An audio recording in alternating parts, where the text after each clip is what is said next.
YouTube kanalım ve mutfağımdan herkese merhabalar. Bugün 2 adet yufka ve şöyle minicik de 3 tane pırasam vardı. Bunu nasıl değerlendiririm diye düşündüm ve ortaya çok güzel su böreği tadında pırasalı bir tava böreği çıktı. Hemen sizlerle de paylaşmak istedim. Buyurun şimdi yapımına geçelim. Öncelikle bir adet yufkayı ortadan kestim, üst üste aldım ve şöyle ekranda gördüğünüz gibi şeritler halinde yufkayı kesiyorum. Bu şekilde kesip geniş bir kasenin içerisine alıyorum yufkayı. Burada da minicik 3 tane pırasam var. Bunları da olabildiğince ince doğrayacağım. Daha sonrasında da bir doğrayıcı yardımı ile daha da küçük ve böyle olabildiğince püremsi bir kıvama getirmeye çalışacağım. Öncelikle doğrama işlemini yapıyorum. Ve şimdi bir doğrayıcının içerisine alıp daha da küçük, olabildiğince küçük bir kıvama getireceğim pırasayı. Bakın şöyle iyice parçaladım ve doğramış olduğum yufkanın üzerine alıyorum. Daha sonrasında içerisine bir çay bardağı kadar da beyaz peynir ufaladım. Onu da alıyorum ve hemen sosunu hazırlamaya geçiyorum. Sosumuz için 1 adet yumurta, yarım çay bardağı sıvı yağ ve birazcık da tuz ekliyorum. Tuzu kendi damak zevkinize göre ayarlayabilirsiniz ve kullandığınız peynirin tuz miktarını da hesaba katarak. Daha sonrasında 200 ml bardak ölçüsü ile de 1 su bardağı sütü üzerine boşaltıyorum. Şöyle tepeleme olacak şekilde 1,5 çay kaşığı kadar da kabartma tozunu ilave edip sosumu güzelce çırpıyorum.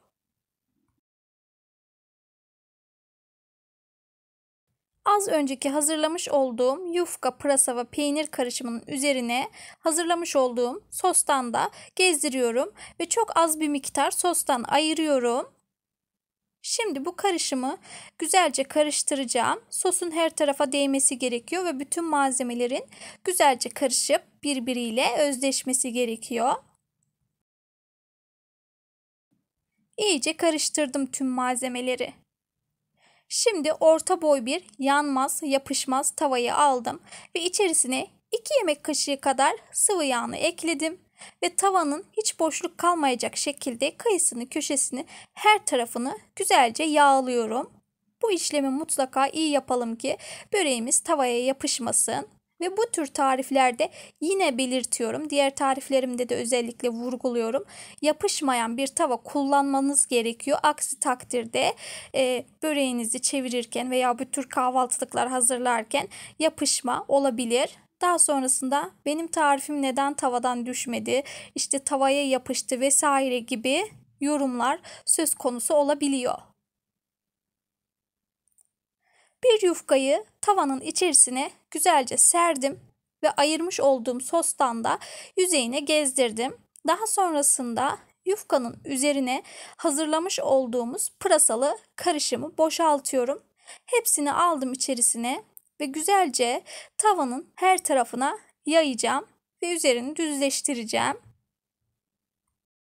Eğer pırasayı seviyorsanız, her türlü yerim diyorsanız bu tarifi mutlaka denemenizi öneririm. Ve şimdi kenarda kalan yufkaları da içine doğru katlayacağım ve her katladığım katmana sosundan süreceğim ki o kısımlarda ıslansın. Hem elimde kalan 2 yufkayı değerlendirmiş oldum. Hem de pırasayı bu şekilde yedirmiş oldum çocuklara. Bu tarifi işe giden arkadaşlarım kolaylıkla yapabilirler. Aslında akşamdan bu şekilde hazırlayıp ağzını güzelce streçleyip dolaba koyup sabahtan hemen böyle bir 5-10 dakika içerisinde ocakta pişirebilirler. Son katmanını da örtüyorum yufkanın ve sağını solunu güzelce düzeltiyorum.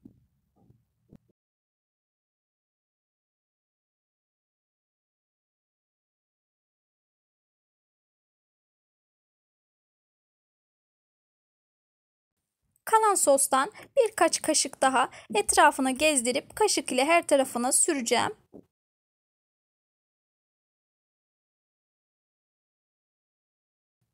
Bu şekilde en az 10-15 dakika ağzını kapatıp bekletmemiz gerekiyor. Çünkü sosunu güzelce çekmesi için. Bu şekilde artık ben bırakıyorum. Bir 15 dakika bekleyeceğim.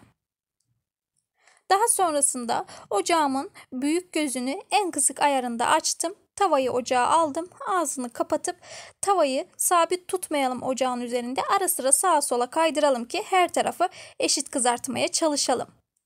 Daha sonrasında spatula yardımı ile kontrol ediyorum. Bakın alt katmanı kızarmış. Önce yufkanın şöyle kenar kısımlarını bir tavadan kurtarıyorum ki çevirirken kolaylık olsun diye. Şimdi düz bir servis tava ile ters çevirme işlemini gerçekleştireceğim. Dikkatli bir şekilde böreğimizi ters çeviriyorum. Gördüğünüz gibi hiçbir şekilde hiçbir şey olmadı. Kolaylıkla tavadan da ayrıldı. Şimdi diğer yüzeyinde aynı şekilde kızartabilmek için yine 1-2 yemek kaşığı kadar sıvı yağını tavaya alıyorum. Ve böreği tekrar tavanın içerisine alıyorum.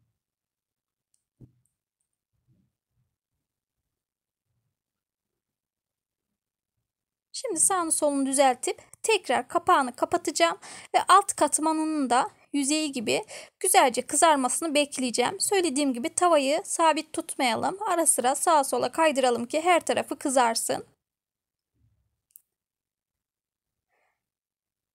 Ve şimdi tekrar alt katmanı da kontrol ediyorum. Gördüğünüz gibi yine çok güzel kızarmış. Hemen ocaktan alıyorum. Artık böreğim servise hazır. Hemen sizler için dilimleyeceğim. İç kısmını da daha yakından sizlere göstereceğim. Su böreği tadında tavada sadece 2 adet yufkadan pırasalı bir tava böreği hazırladım. Sizlerin de mutlaka bu lezzeti denemesini tavsiye ederim eğer pırasa seviyorsanız. Deneyecek arkadaşlarıma ben şimdiden afiyet olsun diyorum. Eğer daha farklı görüşleriniz, önerileriniz, yorumlarınız varsa bana yorum kısmında belirtebilirsiniz. Hepsini memnuniyetle okuyorum inanın ki. Ve kanalıma hala abone değilseniz ücretsiz bir şekilde abone olmayı unutmayınız. Zil işaretini de açarsanız size bildirim gelecektir. Yeni video paylaştığımda hemen haberdar olacaksınız. Kendinize çok ama çok iyi bakın. Sağlıkla kalın. Hoşça kalın.